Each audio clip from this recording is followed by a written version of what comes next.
Hi everyone, I'm Shelly and you're watching There's No Place Like Home. I'm back with another video and today's topic is Gog and Magog, future or past?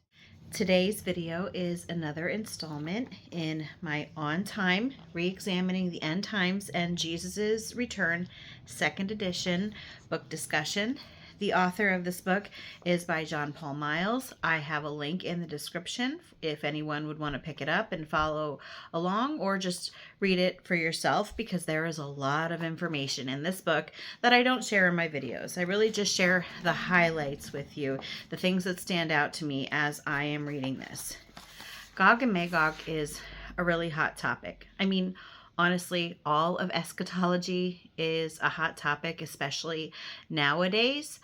Now, what I find, though, is that a lot of eschatology, though, is based more on newspaper headlines than scripture. There are so many people who are waiting for the Antichrist to issue the mark of the beast and have a one world religion and a one world government.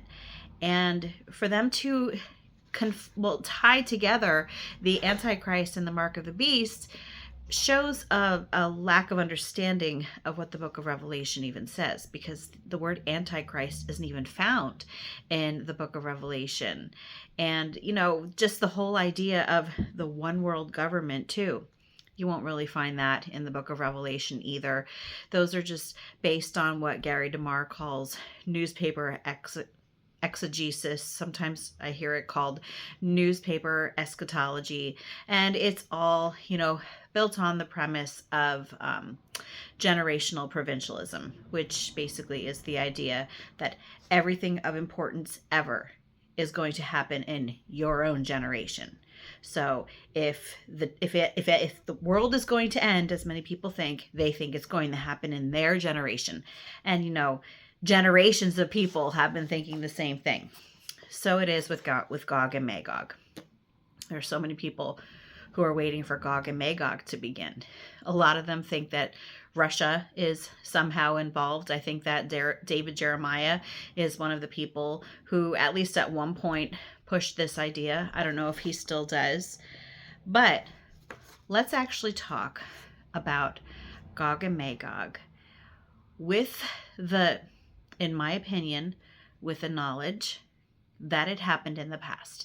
This is not something that is going to be happening in our future. So let's get started. At the end of the millennium, Satan is released to deceive the nations and lead them to war against God's people. And that's Revelation 20, 7-10. This whole idea of Satan's release has just opened up this entirely brand new eschatology called Little Season eschatology, where they believe that Satan is released now and is deceiving everyone with, we'll just say vaccines, and with hiding our history, and with the true shape of the earth, and all of the nefarious things that the governments are up to. And those certainly all can be looked at as deception, but I don't think that Satan was released to convince people that the earth was a spinning ball, even though it truly is a level plane, which if you believe that, fine, but that's my point. I'm not saying that I don't believe that, and this is not even the video to get into that, but the point is that that's not why Satan was released. He was released to deceive the nations and lead them to war against God's people. And you're going to say, yes, deceive the nations. Not to deceive the nations about things like vaccines and hidden history, but to deceive the nations against believing the gospel. That is what he was released for, and to lead them to war against God's people. Okay, so John Paul says, in the book of Revelation, unbelieving Jerusalem is referred to as Egypt, Sodom, and Babylon due to its hostility towards God's new people, the church. The Greek word for church that is actually used is ekklesia, which is better translated as assembly in the context of the Bible, it would be the assembly of believers, but most Bibles translate it as the church. And then he goes on to say, accordingly, Gog can be identified as apostate Jerusalem, while Magog represents Rome, both acting as enemies of the church. And of course, I'm just going to add here that there are some who believe that Magog was actually representing the Jewish zealots, but the perspective that we're going to be coming from today is that of Magog representing Rome. Then he goes on to say, Gog, symbolizing faithless Jerusalem, was destroyed in the fires of war. Magog, symbolizing Rome, was later destroyed by the eruption of Mount Vesuvius, fulfilling a prophecy from Paul. Romans 2:9. There will be trouble and distress for every human being who does evil, first for the Jew, then for the Greek. Now, I don't remember if it was the last video or a couple of videos ago. They're like all blending together now because I've done so many videos on this book now. But I did go over the eruption of Mount Vesuvius and how there are many people who believe that that is what the lake of fire was being referred to, as such as the beast being thrown into the lake of fire. They see it as Rome being submerged in this lava from Mount Vesuvius, because there were two coastal cities in Rome that were completely destroyed. And that, though, was 9 years after the destruction of the temple. So that was in 79 AD. So let's talk a little bit more about Satan being released. Satan was expected to wage war against the saints when he was released. This occurred when Nero utilized the Roman state to persecute Christians. I always get a tickle in my throat as I'm reading. It never fails. Okay, on page 205, John Paul talks about how before 64 AD, Christian persecution did exist, but it existed in small measures, and that the Roman Empire had been ambivalent towards Christians at that point. However, in mid-November of 64 AD, that was actually when Nero began persecuting the Christians. And it started with, and I talked about this one in another video too, it started with a fire that broke out in Rome, and Nero was being blamed for it. And so he decided to blame the Christians for this fire that broke out in Rome and just basically destroyed everything. And here it actually says that the Jews instigated Nero to blame the Christians, likely through his Jewish wife, Poppaea. Then it says Christians were hunted down and subjected to widespread and brutal torture. And then it says, notice what Philip Schaff had to say about that time. And this is what he said. Under this wanton charge of incendiarism, backed by the equally groundless charge of misanthropy and unnatural vice, there began a carnival of blood, such as even heathen Rome never saw before or since. It was the answer of the powers of hell to the mighty preaching of the two chief apostles, which had shaken heathenism to its foundation. A vast multitude of Christians were put to death in the most shocking manner. Some were crucified, probably in mockery of the punishment of Christ. Some sewed up in the skins of wild beasts and exposed to the voracity of mad dogs in the arena. The satanic tragedy reached its climax at night in the imperial gardens on the slope of the Vatican, which embraced, it is supposed, the present site of the place and church of St. Peter. Christian men and women, covered with pitch or oil or resin, and nailed to posts of pine, were lighted and burned as torches for the amusement of the mob, while Nero, in fantastical dress, figured in a horse race and displayed his art as a charioteer.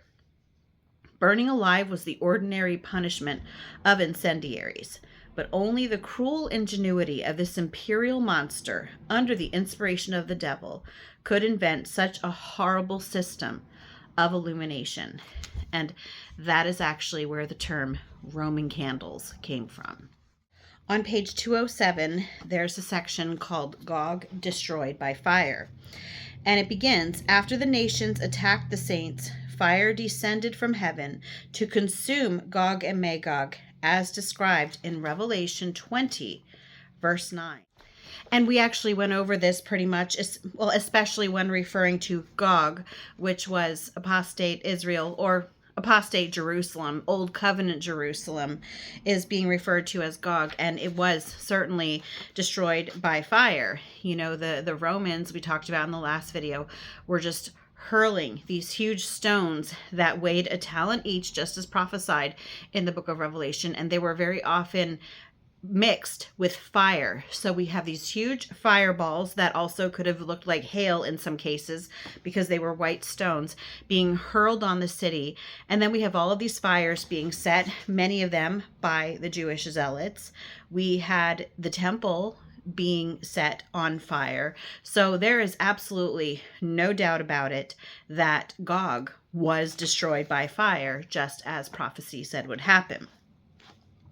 On page 209 in the section Magog destroyed by fire, I'm going to get into a little bit more than Gog, simply because I did spend pretty much time in the last video talking about what happened in Jerusalem. But now let's talk about Rome.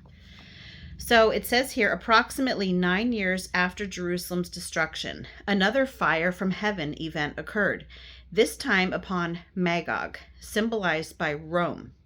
And here is what Cassius Dio wrote. And Cassius Dio was a Roman historian, and this is what he wrote about the events that took place. Such as Vesuvius.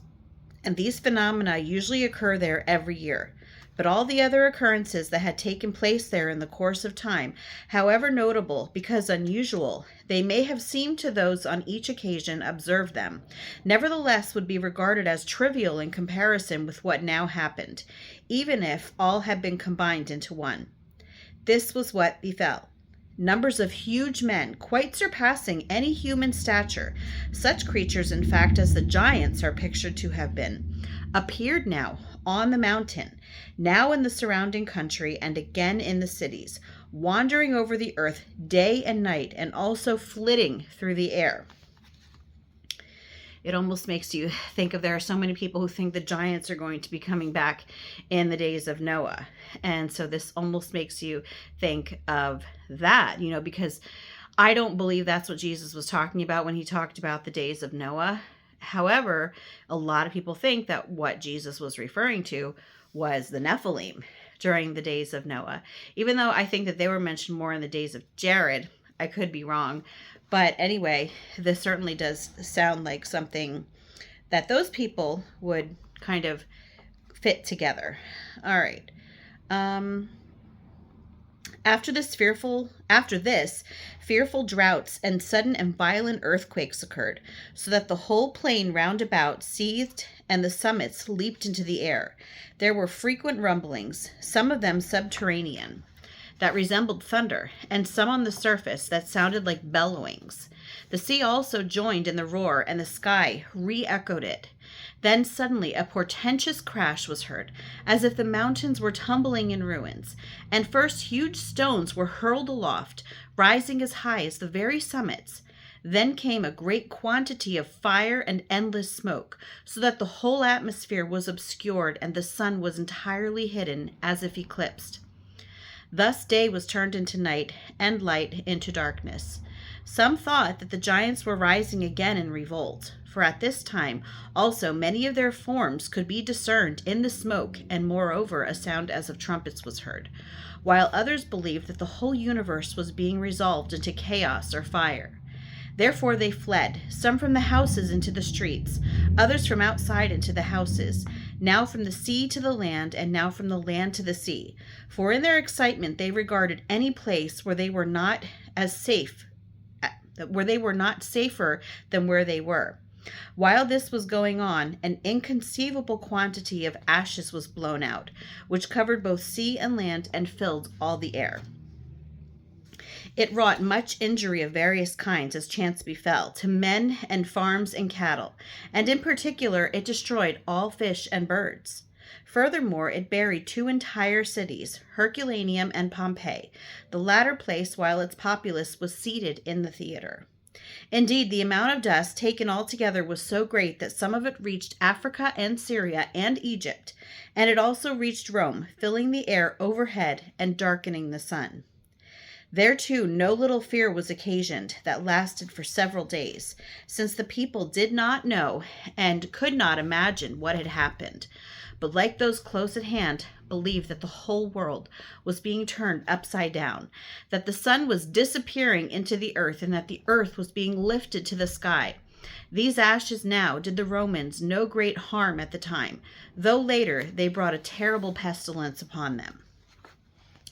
I often wonder if much of the apocalyptic language that the prophets used in scripture actually came about as descriptive from these judgments that were happening, because you have to just think, when you are living in a city that is being completely and utterly destroyed in judgment by another nation, you have to first of all realize that to them the world was being destroyed. Their world was being destroyed, no matter which nation you might be talking about at the time. To them the world was ending.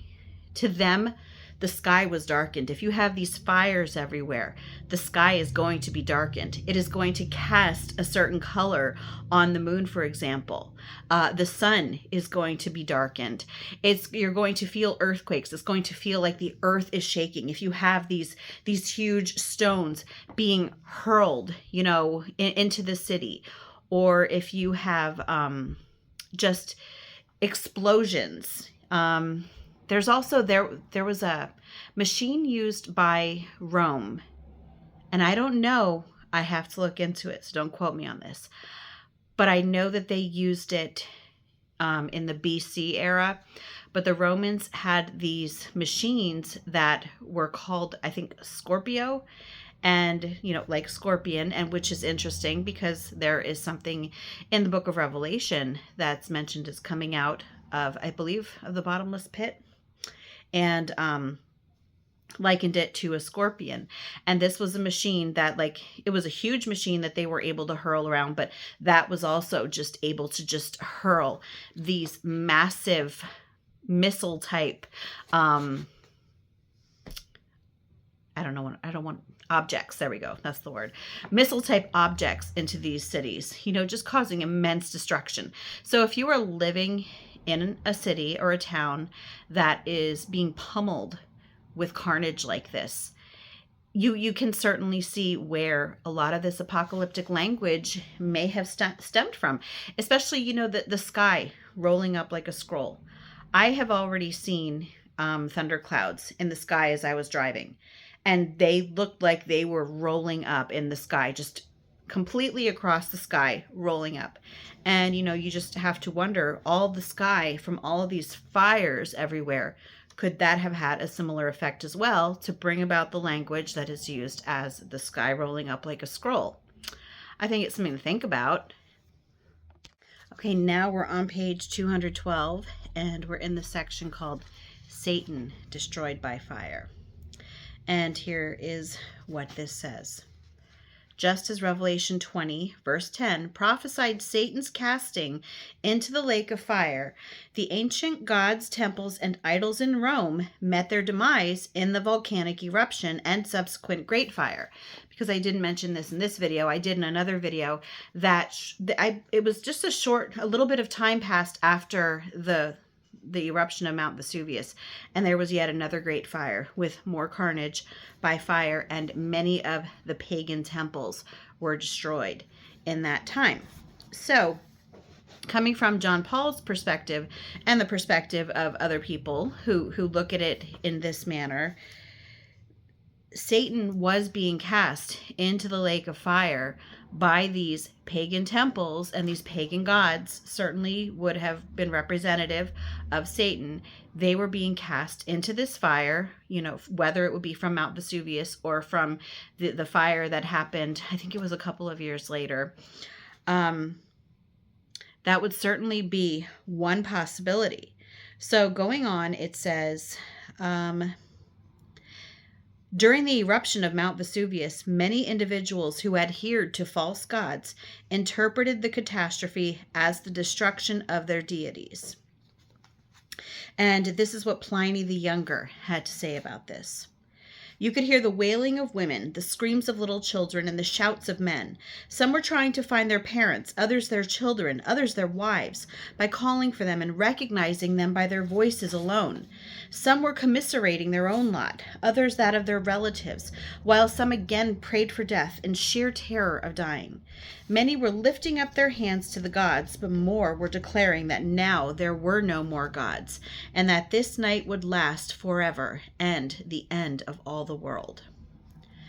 So, and then it says the following year, Rome experienced, it was the following year. So it wasn't 2 years later. It was the following year that Rome experienced the second fire, where numerous pagan temples, which, as John Paul calls them, satanic temples, were destroyed, including the temple of Serapis, the temple of Isis, the Pantheon, and more. And it says the fire was so great, the Romans believed that it was sent by God himself. So Cassius Dio wrote, however, a second conflagration above ground in the following year spread over very large sections of Rome, while Titus was absent in Campania, attending to the catastrophe that had befallen that region. It consumed the temple of Serapis, the temple of Isis, the Sciepta, the temple of Neptune, the baths of Agrippa, the Pantheon, the Diribatorium, the theater of Balbus, the stage building of Pompey's theater, the Octavian buildings together with their books, and the temple of Jupiter Capitolinus with their surrounding temples. Hence the disaster seemed to be not of human, but of divine origin. For anyone can estimate from the list of buildings that I have given how many others must have been destroyed. So, in John Paul's opinion, and in the opinion of many others, this loss of faith in these deities from these temples that were destroyed by these fires strongly implies that Satan was cast into the lake of fire during this period, marking their ultimate defeat. Now, I just want to add in here that there are also people, contrary to this opinion, who believe that Satan was actually Old Covenant Israel, or at least had ties to Old Covenant Israel, especially if you look back to the letters to the 7 churches. I believe it was to 2 of the separate churches. It might not be 2, but it was definitely at least 2, where the Jews were called, well, the unbelieving Jews were called those who called themselves Jews who were not, and they were referred to as the synagogue of Satan. So many people do believe that Satan had ties to Old Covenant Israel. And in fact, what's also interesting is that, I thought I wrote it down here, but I didn't. In the book of Revelation, which obviously we've been focusing on a lot here. I don't remember which chapter it was. See, I should have looked into this. This is what happens when I just spontaneously say things in these videos. It might have been Revelation 17 or 18, where it said that Babylon, the harlot, deceived all the nations by her sorcery. Okay. And so Babylon, the harlot, we already established in an earlier video, was Old Covenant Jerusalem. Okay. So we have this tie where Babylon deceived all the nations. And then in Revelation 12:9, it says that the dragon, who was the devil and Satan, deceived all the nations. So here we have the dragon in Revelation 12, and then also Babylon the harlot, both deceiving all the nations. And we know that Babylon is Jerusalem. And then also in Revelation 20, Satan was released to deceive the nations once more. So you have all of these separate passages about the nations being deceived. And then you have that one right in the middle of the other two about Babylon that says that it was Babylon who deceived all the nations by her sorcery. And, you know, when you go through Revelation, it is very easy to see, even though a lot of people don't believe it because they want to think that Babylon is here today in the United States or United Nations or wherever. It's not. It tells us that it was the city where our Lord was slain. There's only one city where that happened. That happened in Old Covenant Jerusalem. So, that's why there are so many people who do believe that Satan was somehow tied to Old Covenant Israel. Some people believe that it was maybe the leadership of Old Covenant Israel that at least Revelation was referring to as Satan. And in that case, those people believe the lake of fire was actually the fire of Jerusalem, that was the judgment of Jerusalem. That was the lake of fire. And, and that is similar to what John Paul says when it comes to Gog, because he talked about how Gog was destroyed by fire, and that would have been Jerusalem.